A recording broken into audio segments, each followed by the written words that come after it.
Okay, this is Dr. Sharon Isaac Kamau. I'm born again and I love Jesus. Nimesema nikuje hapa na nikualike katika ibada ya neema ambayo ni ibada ya spiritual clinic ambayo tunakwenda kuwa nayo masaa si mbali.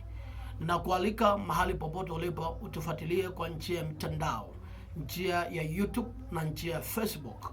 YouTube andika Dr. Sharon Kamau na Facebook andika Sharon Kamau. Tuko pia kwenye peji zetu za huduma yetu ambayo imeandikwa Dr. Sharon Bonde la Maono Tanzania. Lakini pia ni kualike sana katika mkutano wetu ama kongamano letu la Shilo linaloenda kufanyika kuanzia tarehe 30 mpaka tarehe 4 mwezi wa Januari mwaka 2026.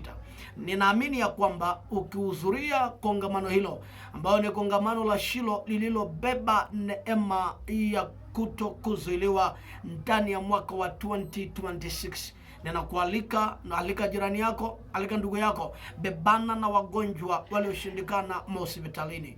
Nataka nikuhakikishie neema iliyopo ndani ya nyumba hii ya Bonde la Maono ni neema kuu sana, inaweza kuponya wengi. Na kualika rafiki yangu, usisahau ya kwamba tunaenda kutawala. Mungu akupe neema kama Jabez na Mungu akupe neema kama Esther.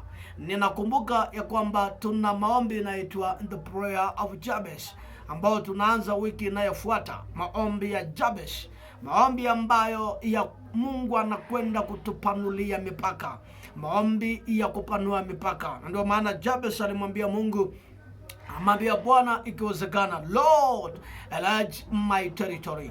Kwa nini Jabez alimwambia Bwana? Maana Jabez alikuwa ni mtu wa huzuni na alizaliwa katika hali ya huzuni, lakini mbingu ikabadilisha historia ya Jabez. Maombi ya Jabez ikabadili historia yako katika jina la Yesu Kristo. Kwa sababu muda wangu ni mchache, wacha nikuombe. Mungu akupe neema na Mungu akuheshimishe mbele ya maadui zako. Mungu akufanye kuwa kichwa na sio mkia. Mungu akufanye kuwa mtu mzito katikati ya watu.